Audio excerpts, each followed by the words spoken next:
అంటే ఇక్కడ రీసెర్చ్ చేసిన దానికి at least there should be compatibility. At least one member of this group of ministers should be a minister from the land legislature. No, they have not done it. That too, the subject of meddling and tinkering with the IT Act is residual list that is to be done by the Union of India, not by you. Already there are existing laws. 2023 నుంచి మీకు BNS వచ్చింది. బిఎన్ఎస్లో చట్టాలు ఉన్నాయి, సెక్షన్లు ఉన్నాయి. IT యాక్ట్లో కూడా సెక్షన్లు ఉన్నాయి.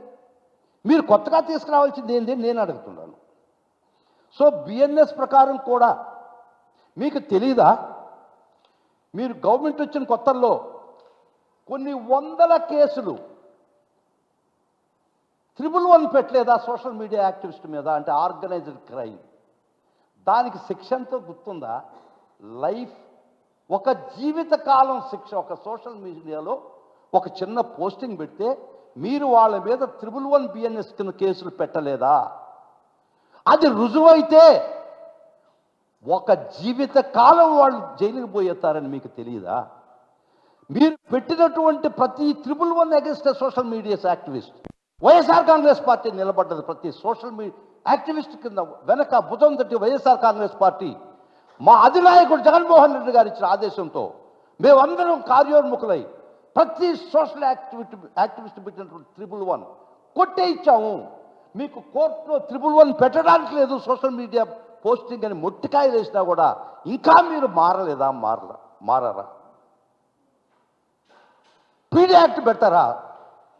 111 పెడతారా for a posting in social media? 2000 మందిని, కొంతమందిని మీరు టార్చర్ చేంబర్స్ తీసుకుపోయి హింసించలేదా? నా దగ్గర రుజువులు ఉన్నాయి. హైకోర్టులో కూడా కేసులు పడ్డాయి మీ మీద, ఈ ప్రభుత్వం మీద పడ్డాయి. ఆ కన్సర్న్ ఎస్పీస్ మీద వేసాం, ఆ కన్సర్న్ డిఎస్పీస్ మీద వేసాం. ఈ టార్చర్ డెన్స్ తీసుకుపోయి ఒక్కొక్క వ్యక్తి మీద మినిమం గొలుసు కట్టు కేసులు పెట్టించలేదా మీరు? మీ యొక్క వ్యక్తిగత క్రోధాన్ని మీరు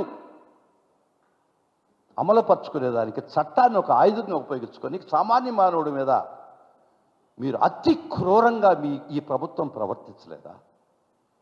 ఎంతో కొంత వైఎస్ఆర్ కాంగ్రెస్ పార్టీ మా అధినాయకుడు ఒక ఆదేశంతో వారి వెనక నిలబడ్డది. 111 మీరు పెట్టిన ప్రతి 111 క్వాష్ అయిపోయిందా లేదా? ఈ 111 సోషల్ మీడియా పోస్టింగ్స్ పెట్టడానికి లేదని మీ మీద ఆర్డర్లు ఇచ్చి మొట్టికాయలు వేసిందా లేదా? ఇంకేం చట్టం తీసుకురావాలనుకున్నారు? Misinformation, if that is enacted into law, you are the first person to be an accused. Misinformation brand ambassador Chandrababu Naidu కాదా? అదే ఈ యాక్ట్, ఈ చట్టం వస్తే మిస్ఇన్ఫర్మేషన్ స్ప్రెడ్ చేసేదాన్ని ఫస్ట్ ముద్దాయి మీరు సిద్ధమా అని అడుగుతుండా? ఈ రాష్ట్ర ప్రభుత్వానికి ఐటీ యాక్ట్ని టచ్ చేసి మెడిల్ చేసి టింకర్ చేసేదానికి హక్కు లేదు అని చెప్తూ ఇది రాజ్యాంగ విరుద్ధం. ఎందుకు వచ్చింది ఇదంతా? ఈ 15 నెలల్లో మీరు పాలనాపరంగా వారికి ఇచ్చిన హామీల పరంగా మీరు వైఫల్యం చెందారు కాబట్టి ప్రజల్లో నుంచి పెళ్ళుబుకుతుంది వాళ్ళ యొక్క ఆవేదన. మీరు చేయలేదు, అబద్ధాలు చెప్పి అధికారంలోకి వచ్చారని ఎవరైనా ప్రశ్నిస్తే త్రూ సోషల్ మీడియా కానీ మీరు ఇమీడియట్గా కొత్త చట్టం తీసుకొచ్చి ఎవరైతే మీ యొక్క పాలన గురించి ఎవరైతే మాట్లాడతారో వారిని జైళ్లలో కుక్కుతారా? ఈ దేశంలో గుర్తుపెట్టుకోండి, న్యాయ వ్యవస్థ సజీవంగా ఉంది, న్యాయ వ్యవస్థ బ్రహ్మాండంగా పనిచేస్తున్నది. మీరు ఒక చిన్న విషయం చెప్తారు. నేను చేసిన కేసులో కూడా కొమ్మినేని శ్రీనివాసరావు గారు పాపం సీనియర్ జర్నలిస్ట్, ఆయన ఏదో యాంకరింగ్ చేస్తా ఇవిడు చెప్తుంటే కూడా దాన్ని ఖండించాడు. అతన్ని మీద ఇన్ని కేసులు పెట్టి తీసుకొస్తే ఈ కోర్టులు కాకుండా డైరెక్ట్గా సుప్రీంకోర్టు తీసుకుపోయి మీకు ఇమ్మీడియట్గా రెస్క్యూ తీసుకొచ్చారు కదా. సుప్రీంకోర్టు ఏమి ఇచ్చిందో ఆర్డర్ చదువుతారా మీరు? మీ యొక్క చేష్టల్ని సుప్రీంకోర్టు ఎట్లా ఎండగట్టిందో తెలుసా?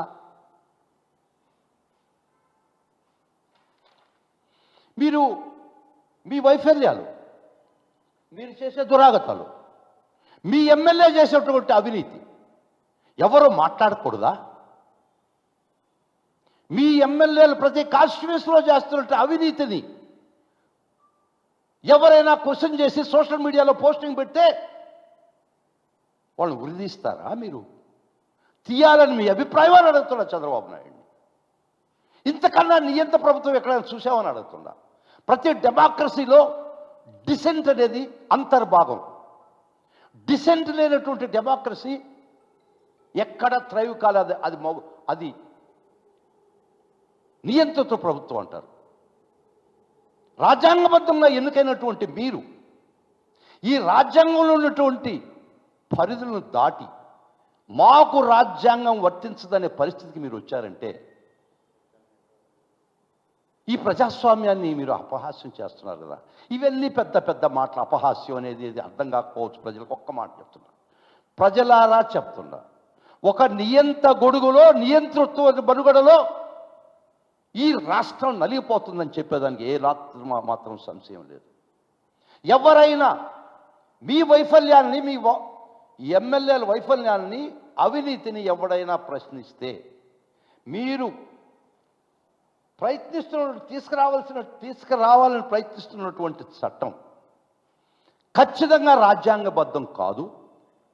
రాజ్యాంగం కోర్టులో ఇవి నిలబడవు. అయినా మీకు తెలుసు, ఒకవేళ 111 ఒక సోషల్ మీడియా యాక్టివిస్ట్కి అప్లై కాదు అని ఎప్పుడు చెప్పారండి? ఎప్పుడు మేము కోర్టుకు పోయి వాళ్ళకి న్యాయం చేయగలిచామండి? అప్పటికి నలిగిపోయినాడు కార్యకర్త, అప్పటికి నరకం అనిపించాడు. అప్పటికి మీరు టార్చర్ చేంబర్లో టార్చర్ అనుభవించిన తర్వాత, రక్త మాంసాలు ఉడికిపోయిన తర్వాత అట్లీస్ట్ అప్పుడైనా మేము ఒక తీర్పు తెచ్చాం. అక్కడి నుంచైనా 111 ఆపాం. అది వైఎస్ఆర్ కాంగ్రెస్ పార్టీ గొప్పతనం, అది జగన్మోహన్ రెడ్డి గారి గొప్పతనం.